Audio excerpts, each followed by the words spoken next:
Dr. Wilmer Leon here, and Inside the Issues is where you are, Sirius XM 126 Urban View.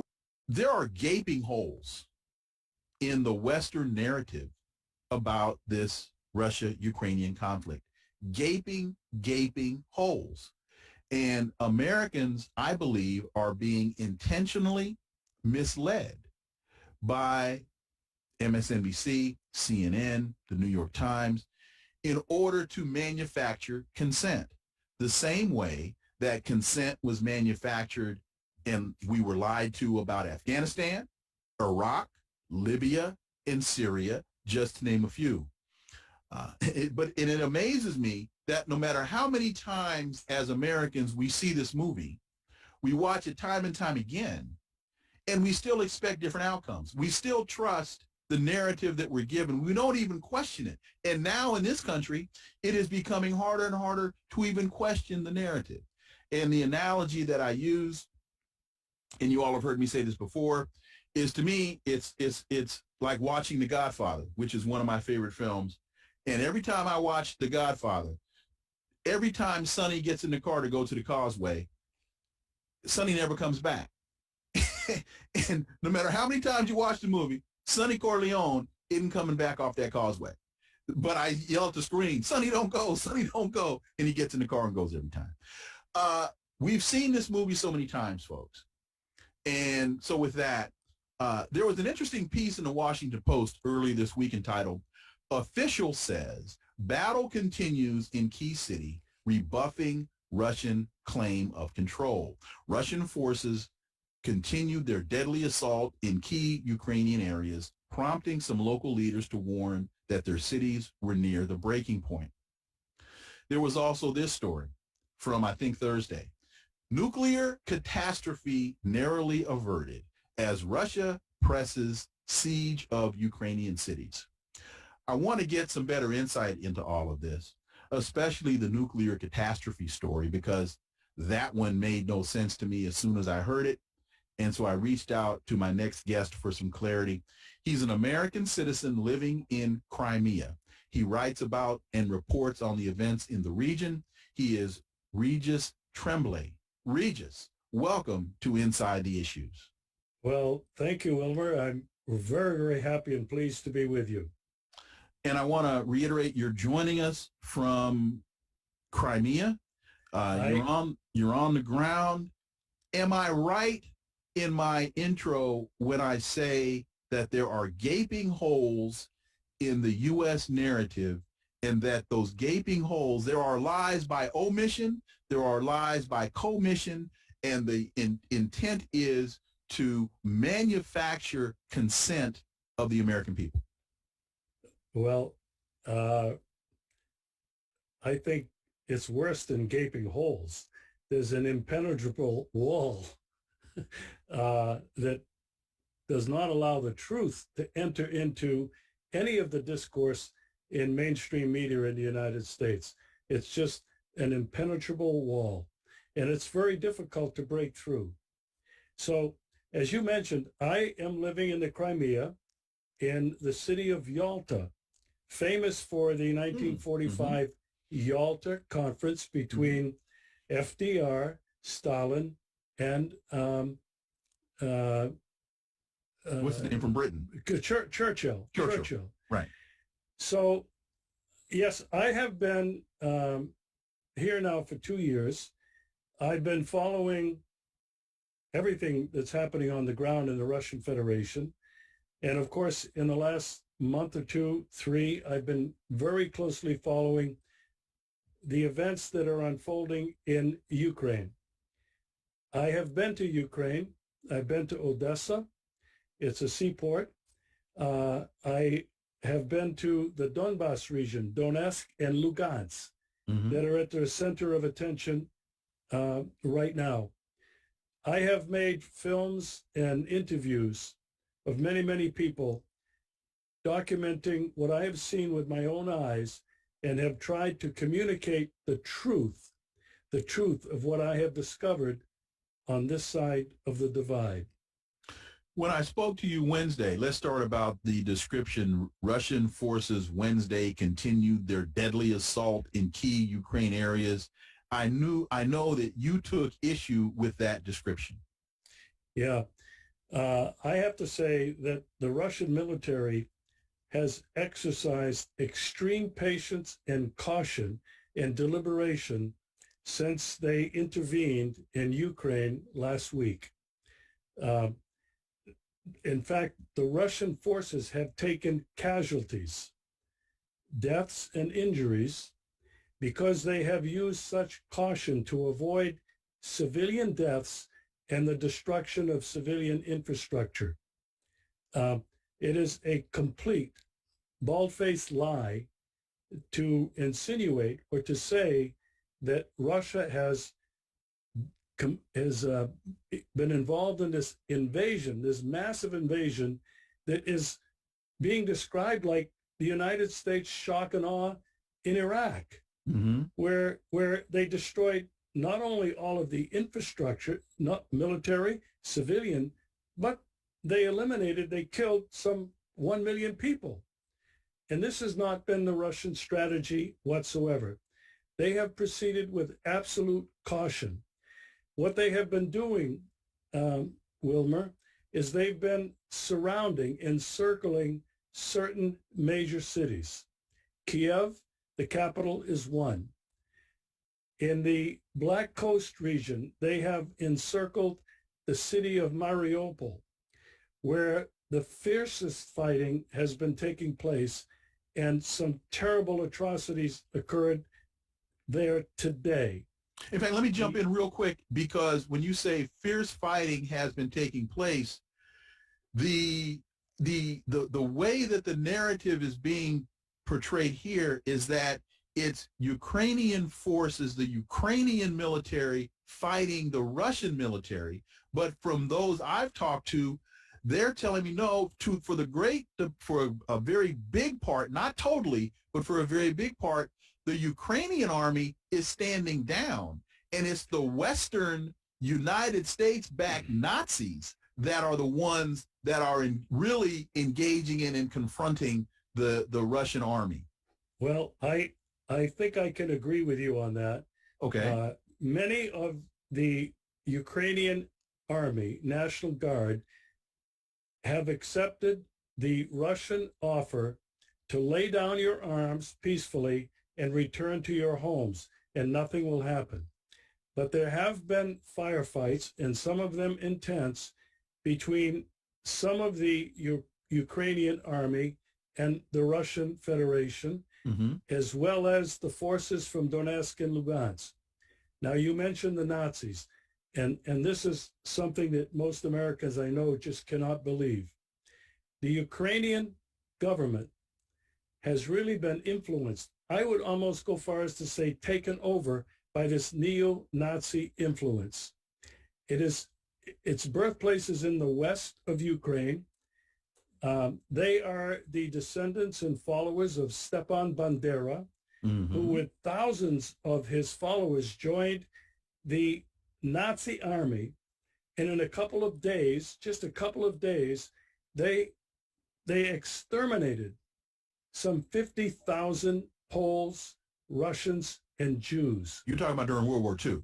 During World War II. Right. And these descendants, these neo-Nazis now that really have intimidated all of Ukraine, are conducting the most evil and fiercest battles against civilians. They are not even wanting to involve themselves in firefights with the Russian Federation army.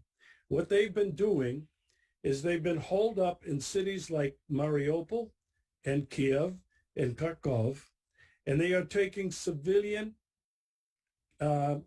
prisoners or using them as shields, civilian shields, to protect themselves from the Russian possible shelling or firing missiles into wherever they are.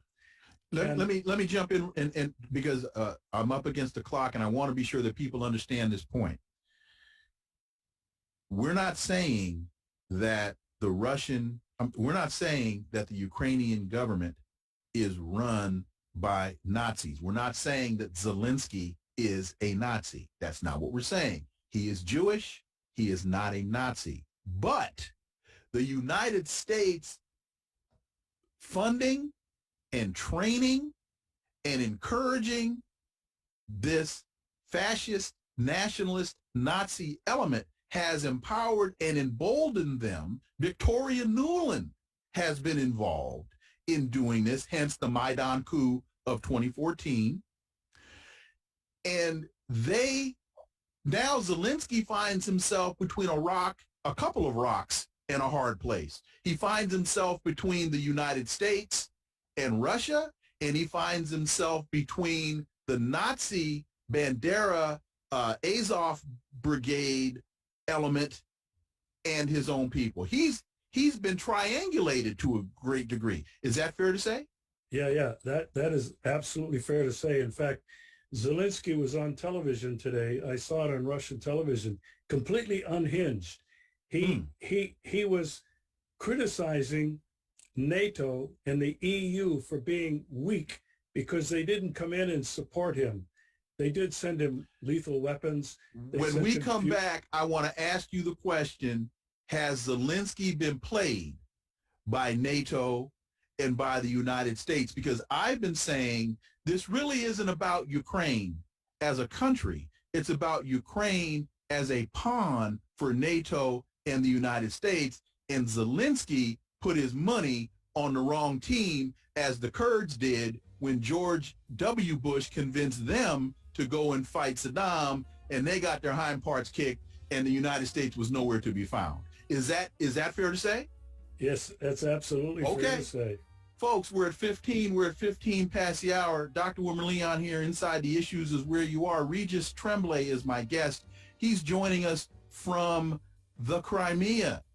And I'm telling you, this is not about being pro-Russia. This is not about being pro-Putin. I'm just trying to tell y'all the truth, because there is an awful lot of misinformation, disinformation, and just flat-out lies that are in the American narrative. And in order to create consensus within this country, the same way y'all got played about Iraq, you're getting played about this. 19, we're 19 past the hour. Dr. Wilmer Leon here. Inside the Issues is where you are. Sirius XM 126 Urban View. That's Hastings Street from Serenade for Horace, 2017 Blue Note. And Louis Hayes, the drummer, is leading that date. My guest is Regis Tremblay. He's an American citizen that is joining us from the Crimea. And we're talking about this Ukraine-Russia conflict. And Regis, thank you so much for staying with me. I want to, as an example of the misinformation and disinformation. So there was this story that the Russian army assaulted the largest nuclear plant in Europe, and that the Times of Israel reported world narrowly averted nuclear catastrophe. U.S. envoy tells the UN Security Council. Then you've got Linda Thomas Greenfield, the U.S. UN ambassador, slamming reckless Russian attack on the nuclear plant. And so when I heard that, I said, that doesn't make any sense to me. That story can't be right. Why would Russia, based upon their experience with Chernobyl, run the risk of a nuclear cloud going that close to their country? I said, it sounds more to me like the Russian forces protected the plant in fear that the United States would bomb the plant and blame Russia as a false flag operation.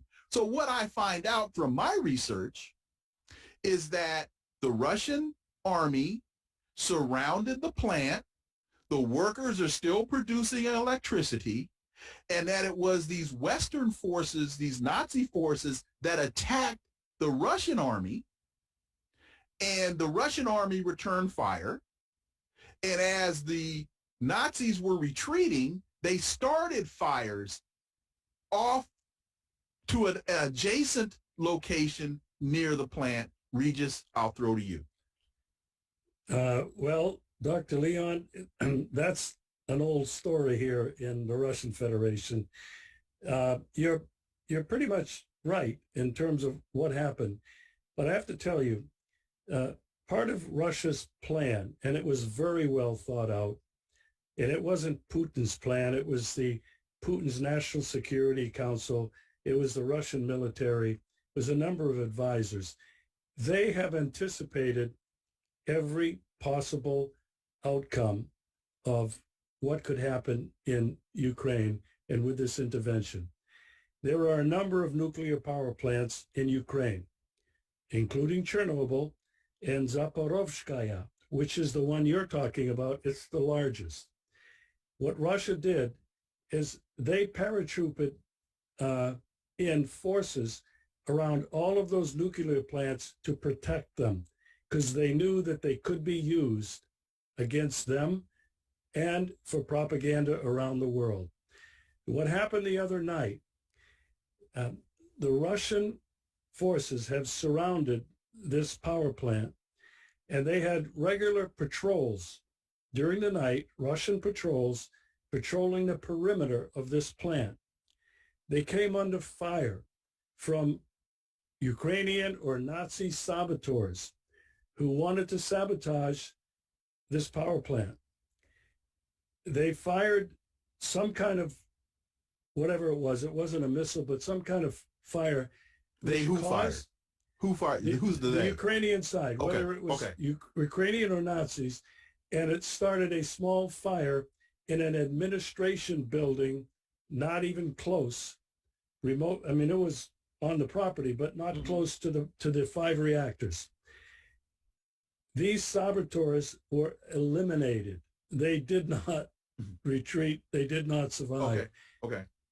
And so this story that had just exploded around the world in the fear of radiation contamination going east or west, whichever way the wind was blowing, was totally fabricated.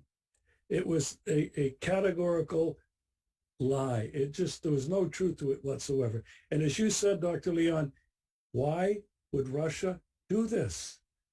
This doesn't serve any of Russia's security needs. In fact, where I'm living in Crimea and Krasnodar and Rostov, these are cities that we would have received this radiation almost immediately. It doesn't make any sense. It sounds to me, again, we've seen this movie before. Yeah. Okay, folks? Russia subjected the world to nuclear fallout. Hey, boys and girls, what happened to Secretary of State Condoleezza Rice's mushroom cloud? Remember her mushroom cloud?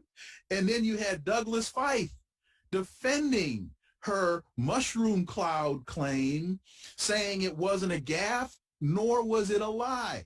You're being fed BS to construct American support for imperialism. We've got about 7 minutes. If you could give us some historic context here, please. Well, thank you, Dr. Leon. It is critically important for people to understand. I will state this very clearly, unequivocally. Russia had no choice. Napoleon, before Hitler, invaded Russia. That didn't go well. Hitler invaded Russia, Operation Barbarossa, 1941. That went very badly. As a matter of fact, it's 27 million Russians and Soviets lost their lives in that war. Okay. And it was in 1945 that Harry S. Truman dropped the 2 H-bombs on Japan, not to end the war. It was over, but it was a warning to Stalin, whom he distrusted and did not like. I'm trying to present the Russian perspective on its national security interest. In the 1990s, George Herbert Walker Bush and his Harvard boys and Chicago economist boys came in and they led the destruction, and I would call it the rape and pillage of the post-Soviet country and economy. The Russians remember this very well. In the year 2000, Vladimir Putin was elected president, a fierce, patriotic Russian nationalist. And he put an end to this rape and pillage by the United States. And for that reason, he has been the most demonized and hated person in the minds of the United States foreign policy practitioners and even the people in the United States. Led by Brzezinski. And the one who had the greatest effect was Ronald Reagan, who labeled it, the Soviet Union, the evil empire, the red menace, the den of iniquity. I want to continue with this little historical narrative. The U.S. is the country that backed the coup in 2014. You mentioned this, Dr. Leon. Joe Biden at the time, vice president, was Obama's man in charge. He was the commissar of Ukraine. Exactly. He was like, it was like an outpost, and he was in charge. Victoria Nuland, who you mentioned, Jeffrey Pyatt, the then ambassador of the United States, intercepted telephone calls planning that coup 2 weeks before it happened, and it's all recorded on YouTube. In 2014 and 2015, right after the coup took place, Ukraine began the bombing, and I'm talking bombardment from the air, of the Donbass. 14,000 innocent civilians, Dr. Leon, were massacred in 2 days. I was there. I videotaped the destruction to the civilian infrastructure.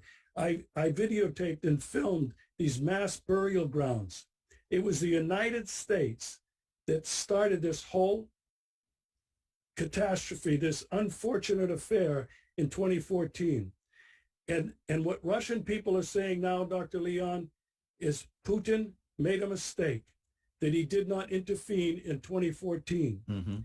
Most Russians back the Russian initiative to liberate Ukraine, to demilitarize Ukraine, so that the massacres and the daily shelling in the Donbass region will stop, and to denazify Ukraine. This was the Russian objective. And Dr. Leon, I say Russia had no choice. I ask your listeners, what would have happened if Putin and the Russian Federation had not intervened in Ukraine? From the perspective of America and NATO, Russia would have appeared weak, would have appeared to have lost, and who knows what the United States and NATO would then have done to further encroach on Russia and to pay no attention to Russians' security demands. And to that point, and I got to get out, Andrew Korybko wrote the piece, Putin didn't start World War III, he prevented World War III. And Andrew is a really good friend of mine, an incredible analyst up in Moscow, and he's right on the money. Okay. I've got to bring you back, Regis Tremblay. Thank you so much for your time. And I got to reiterate, and please tell me if I'm wrong, this conversation isn't pro-Russia. It isn't pro-Putin. It's pro-fact. I'm just, people, think what you want to think and decide what you want to decide and go where you want to go. That's not, I am just trying to be sure that when you do that, when you make those decisions, that you are armed with as much factual, because real quick, Regis, I've been on a couple of independent television shows in this country speaking to this, and the other people on the panel, all they have to a person are American talking points. When I try to give them the historical context, for example, people don't know that there were 20,000, and correct me if I'm wrong, 20,000 U.S./NATO troops in Ukraine last year. Correct. That's not reported. But there's another organization, I can't remember the name of it, that documented 4 days before the intervention, they documented 5,667 violations of the Minsk Accords in Donbass and Luhansk. That was not reported. Of course not. Okay, all right, so I'm not wrong. Okay. Oh, you're not wrong. Regis Tremblay, man, thank you so much for staying up late. Really appreciate it. Look forward to having you back. Thank you, Dr. Leon. I'd be happy to come back. Thank you very much. Folks, we're at 31 past the hour. Dr. Wilmer Leon here. Inside the Issues is where you are. Sirius XM 126 Urban View. There's a lot more on the other side. Got another phenomenal guest coming up on the other side. Keep it locked right here. Sirius XM 126 Urban View. We are back. We're at 35 past the hour. Dr. Wilmer Leon here. Inside the Issues is where you are. Sirius XM 126 Urban View. During his State of the Union address, President Biden talked about the world is behind the U.S. in its condemnation of Russia. Well, what we know coming out of the UN is that India has not backed that claim. Israel, of all countries, has not backed that claim.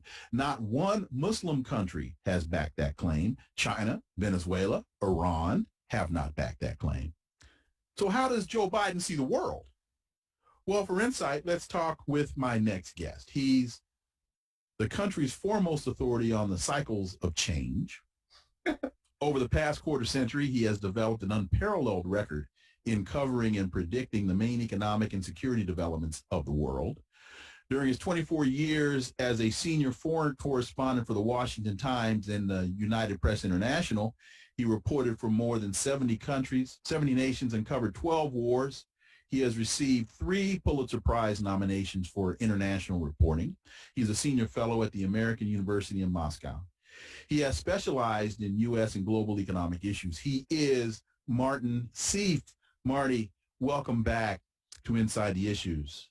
Thank you, Wilmer. A pleasure. Honored to be back. So your thoughts on my opening statement that this narrative that the world is backing this condemnation, while major players in the geopolitical landscape are actually not. Help me figure that out, Martin Sieff. In a way, I can't, Wilmer, because I can't figure it out myself. And it's frightening. If the president didn't believe what he said, I would sleep more easily in bed. Politicians lie and diplomats, and they have to lie. It's in the nature of trying to avoid conflicts and wars and doing business with each other. That's like oil or grease making the wheels move smoothly. But if the president really believes what he said, and if people believe what he said on this issue, then unfortunately they are entirely delusional. What we are seeing is the opposite of the world supporting us. We are seeing the world already split into 2 enormous blocks that are heading towards collision with each other. And the other bloc has vastly more people and vastly more troops and vastly more overall nuclear power than we do. Here is China, 1.3 billion people, always referred to as the most populous nation in the world. There is India, whose population may already be higher than China's. It's certainly close to it, and is officially slated on all serious population projections to be higher than China's in the next 5 years, but no, 8 years, by 2030. Now, India is the largest democracy in the history of the human race. I've been to India. I've been all over India. India is a genuine democracy. It's a very different kind of country and different, its history, its culture, its religion, very different from ours. But the fact of democracy, peaceful elections, changing governments, freedom of expression, enormous freedom of expression, all of this is true. India really is a democracy. And because it's convenient to India and helpful to them as a counterweight to China and Pakistan, they are friends with us in the Quad group, which is not an alliance. It's a dialogue. India's one great alliance in the world for the past 52 years has been with Russia. Exactly, with the Soviet Union. The treaty was signed in 1970. They were de facto cooperating on security and defense issues as far back as 1955. They turned to Russia to help end their war with Pakistan in 1965. They are as close to Russia as they ever were. Just last week, Donald Liu, the Assistant Secretary of State for South Asian Affairs, had to do a tap dance and jig before the Senate Foreign Relations Committee on the embarrassing issue issue of India still using and making, manufacturing with Russia weapons, not just ordinary weapons, some of the most important strategic weapons, cruise missiles. India's cruise missiles fly 3 times faster than ours. We're looking to catch up with that with hypersonic missile developed now, a crash program we ignored because we were creating terrorists rather than chasing them in George W. Bush's global war on terror, GWOT. I always refer to it as GWAT. And people should have had the wit to refer to it as that 20 years ago. It was an abomination, a strategic absurdity, and it cost endless American lives and American wealth, and it drained our country dry in the name of profits, but also in the name of self-righteous stupidity. Stupidity. It was not in the interest of the American people to do that. But here is China supporting Russia, and here is India supporting Russia. 2.5 billion human beings, 1/3 of the human race in 2 massive nuclear-armed nations, and they are supporting Russia. How does that make Russia isolated? And as you rightly said, Wilmer, there are more. Another of our allies, Saudi Arabia, who we rescued from being destroyed by Saddam Hussein in the Kuwait crisis back in 1990 and 1991. And we have very close and very often very beneficial economically, energy terms relations with the Saudis. But the Saudis abstained. The Israelis abstained. Now, the Israelis and the Saudis these days are both scared of Iran and are usually on the same page. We tend to think of them as arch enemies. They actually haven't been arch enemies for the last 20 years. They quietly do a lot of business together. But they're both, we always boast of how they both love us. Israel loves us and Saudi Arabia loves us, and we protect both of them. As you said, where were they in the resolution? They were with Russia. Hugely important point. And our media is not doing the American people a service by presenting, or our government presenting this as Putin's war. If it was Putin's war, it would be a much less dangerous situation. As you rightly said, and as Regis rightly said, there is a consensus here in the Russian security establishment that they have lost ground, not just to us, but to their own most racist enemies, neo-Nazis, not the majority population of Ukraine who only want a decent, peaceful life and who maintained a democracy for themselves and had independence and had de facto neutrality up to 2014 when, as you say, we in the European Union openly toppled that democracy in the Maidan coup.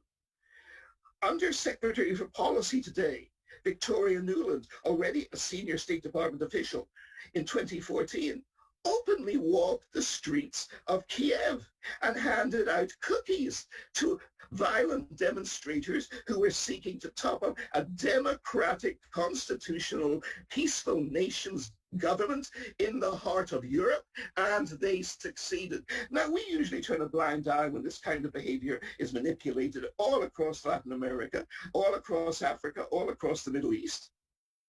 But this was in supposedly secure Europe. In fact, Marty, you get to something I was going to get to in a couple minutes, but let's hit it right now. So when you look at the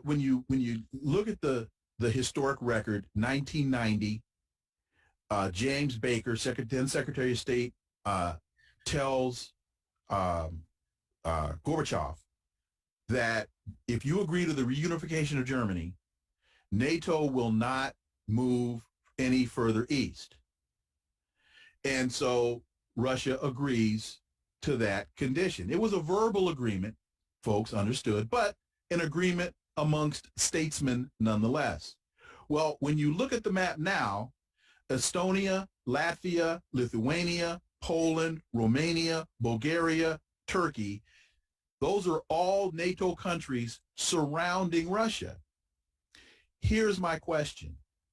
If the United States, through its Monroe Doctrine, can claim that the Western Hemisphere belongs to the United States and that the United States will not tolerate any European colonialization in the Western Hemisphere, Latin America, Central America, South America, if we can claim that that entire part of the world is our backyard, then why wouldn't a reasonable president who finds his country being surrounded by NATO forces and U.S. forces engage in the same thought process?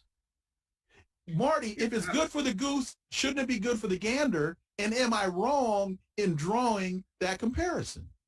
Well, if you're wrong, I'm wrong with you, Wilmer. I fully agree with you. I think it's an obvious point, and there are several that go along with us.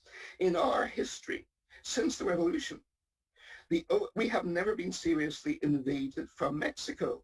Mm-hmm. We have a huge security problem now on both sides of the border because of the drug cartels, and now fentanyl is flowing in as well. But Russia is not a key player, a significant player at all in this as a nation. They probably do have a grim black humor satisfaction at seeing us hung with our own petard after so many of our own policies over the years. But the only time the United States was ever remotely invaded was when Pancho Villa and his revolutionaries crossed the border during World War I. And the U.S. Army chased him out of the United States, though they were never actually able to catch him. But they chased him out of the United States in World War I, and there are endless movies made about it. And it was, compared with European wars or our involvement in the world wars, this was a tiny business. Tiny. Mm-hmm. But Russia has suffered scores of millions of dead in World War II. At least 10 million dead as a consequence of World War I, both from invasions from the West, and of course Napoleon's invasion too. And it doesn't stop there. As recently as 30 years ago, in the 1990s, when Bill Clinton was president of the United States under Boris Yeltsin, the supposed era of golden age of democracy and free markets, because evil big bad Vladimir Putin wasn't there. Well, I was in Russia repeatedly on behalf of the conservative Washington Times newspaper in those years. And you were stepping over bodies in the street. And the smell in every public building was indescribable because people urinated and did other bodily functions. Bathrooms were not available or indescribably bad and broken down. And I felt like I understood for the first time in my own life what the Great Depression must have smelled like, not looked like, smelled like. And there were bodies in the street everywhere, hopefully mostly still alive, more or less, but many of them may well have been dead. And this is even in Moscow, which under Mayor Yuri Lyshkov was the beacon of free market prosperity compared with the rest of the country, which just despaired. And it was only when Putin took over in at the beginning of 2000, I think September 2000, September 1999, when he succeeded Yeltsin first as prime minister, and then at the turn of the year he took over as president. But only after that did the work of stabilizing the Russian economy begin, and millions of Russians died. Their own figure is much higher.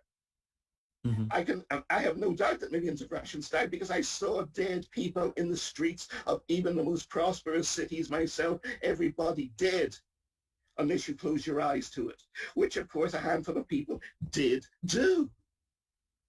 But this is what they're coming from, and this is the terror they face. And so when we prod them and demonize them, we should be looking for a peaceful resolution of this crisis. And we should recognize that this crisis is not just the president of Russia, who after 20 years of never being loved by the West, never looking for love from the West either, for that matter, but he has not been Hitler for 20 years. He has not sought to start wars. He has sought to prevent wars and acted with minimal restraint responses, as your previous guest, Regis, rightly pointed out.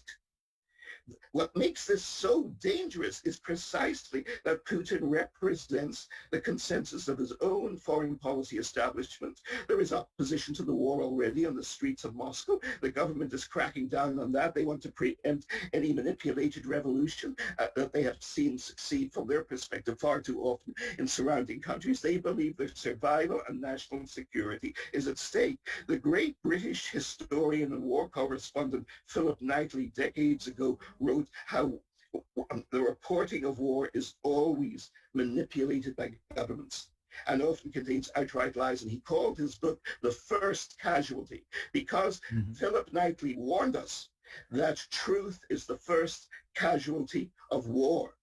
And we are seeing that ourselves. But going along with the lies is not a patriotic act for the American people. It is a self-destructive act, because if we are a democracy, if what ordinary Americans believe really matters, and if what the ruling officials in America understand to have as information coming in for them really matters, both the public and the government needs to know what is really going on as opposed to what they are being force-fed.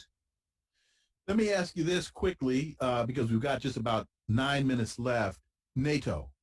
And President Biden and others are saying that, oh, NATO is now stronger than it's ever been, and NATO. And so, but when you look at Polish President Andrzej Duda, he was standing there with the NATO Secretary General Jens Stoltenberg and saying that they're not sending jets to Ukraine. You've got Poland saying no, Bulgaria saying no, Slovakia saying we're not sending jets into this foolishness. We're not getting into this. And I honestly think that this could be the beginning of the end of NATO, not the strengthening of NATO, because those European countries see the United States taking them down a very, very, very perilous rabbit hole. You're absolutely right, Wilmer. I have a lot of time for President Duda. He is a very serious man, and he's expressed hostility to Russia on many occasions. The Poles in general support the Ukrainians, but they're an intelligent people with an intelligent government. They do not want to provoke a world war and provoke suicide. They are more sensible than we are. It's easy to crack jokes at countries like Bulgaria and Slovakia that actually their actions are very revealing. They are tiny countries, but I've been to both of them. They are serious, honorable countries. They are democracies. They are stable states. They have rational politics. They are members of NATO for the benefits they get from NATO. They do not want to risk, however, a world war either. They know as small countries, they are not in any... We hear endlessly from Secretary Blinken and from every official in this administration, and we heard it even from many of President Trump's people too. But the Obama and Biden people are obsessed with this. We are strong because we have so many allies. That's an idiocy. It's stupid. It's wrong. It's ignorant. It is not true in history. I recommend to your readers, chase up a book that it'll probably send prices up at the sky, but I have my copy. The Collapse of British Power by Corelli Barnett, Barnett. It was a book published 50 years ago about the origins of World War II and how collective security never failed to take off and succeed in the first place, because Corelli Barnett, at last I heard he was still alive in his late 90s, a great patriotic British conservative, great admirer of Miss Margaret Thatcher. She loved his work. He was the one historian she put in the House of Lords in Britain, and he was the keeper until he retired of the Winston Churchill archives at Cambridge University. This is not some, obscure left-wing, ignorant, little ranting fellow. What did he tell us? He tells us in his book, security comes when major powers get together and enforce it, as the United States and the Soviet Union were forced to do together during World War II. And as de facto, they recognized they had to coexist with each other, whether they loved each other or loathed each other. They had to coexist, and this led to a certain level of respect on both sides through the Cold War, which preserved the human race. But the most dangerous thing Corelli Barnett says is when a great power gets lots of little, tiny, unstable countries as its allies, because they pull it into other wars, and sometimes bigger countries do as well.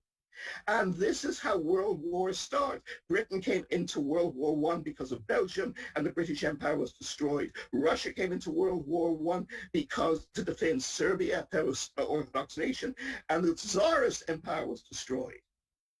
In the 1930s, Poland... In fact, quickly, Marty, to that point, I've been drawing the parallel between where we are right now and World War I. telling people it was not the assassination of Archduke Franz Ferdinand that started World War I. That was the spark, but it was the instability in Europe and these various relationships that you're talking about, because after the assassination, I think, wasn't it 2 months between the assassination of Ferdinand and the start of World War I. So people have to understand that there are historic parallels here. We've got about 3 minutes. I don't need 3 minutes. I usually need an hour, as you know. Thank you for your patience. But you nailed it. I agree with you, Wilmer. There are historical parallels, and that's the frightening one. Great nations are pulled into world wars which are not remotely in their interests. Not remotely. For Russia to take on Germany in 1914 was suicidal. For Britain to take on Germany was totally unnecessary. For Germany to invade Belgium was totally unnecessary. They had war plans in which they could have carried out their operations against France without going into Belgium and bringing Britain into the war. This, whenever you come to wars, this is the danger. Nick's pointed out before that the Russian game plan for Ukraine so far, they have actually been following it. Wars are inherently awful and ugly, and I would love to see this one ended immediately. Mm-hmm. We should all work towards that. Absolutely. But the Russians have not been unleashing themselves in an uncontrollable way. You only have to watch BBC. And quick question. You news on this. Quick question. Could this have been avoided? Yes. Could this? Wait a minute. Could this have been avoided if Biden had sent a letter to Putin with 2 or 3 sentences saying, 1, Ukraine is never going to join NATO. B, we will remove the NATO forces from Ukraine. And 3, we respect your need for security. That would have started, but I have to add one point to that, one caveat. And this is the most dangerous item of all. Putin would not have believed him, because Biden and the Obama administration did not make a fingernail move toward making any of those moves before or towards fulfilling them. Had we made those pledges and fulfilled them, had we never backed the Maidan coup in 2014, that would have worked. But right now, talking the talk will solve nothing. So this is not to walk the walk. This is not the irrational action of a madman, maniac, Vladimir Putin, as he is being described and portrayed here. It is much more dangerous than that. It is, as you say, the considered strategic response of the ruling military and foreign policy veteran representatives of a thermonuclear powered nation who have despaired for 7 years of of being not just harassed, but terrorized and having the traps of instability drawn ever closer to them. Marty Seith, hey, man, thank you so much for your time. Really, really appreciate that analysis. I look forward to having you back. Thank you, my old friends. A pleasure. You got it. Thank you, Marty. Inside the Issues is where you are. I've got to reiterate, folks, I'm just trying to give you the data. I'm trying to give you the facts. Make up your own mind. Read what you want to read, listen to what you want to listen to, and say what you want to say. But I'm not giving you talking points from the administration, which is what I hear mostly when I go on these other shows, is just their rebuttal is talking points from the administration. I'm trying to bring you to folks that know the history and understand the reality. Keep it locked right here, Sirius XM 126 Urban View.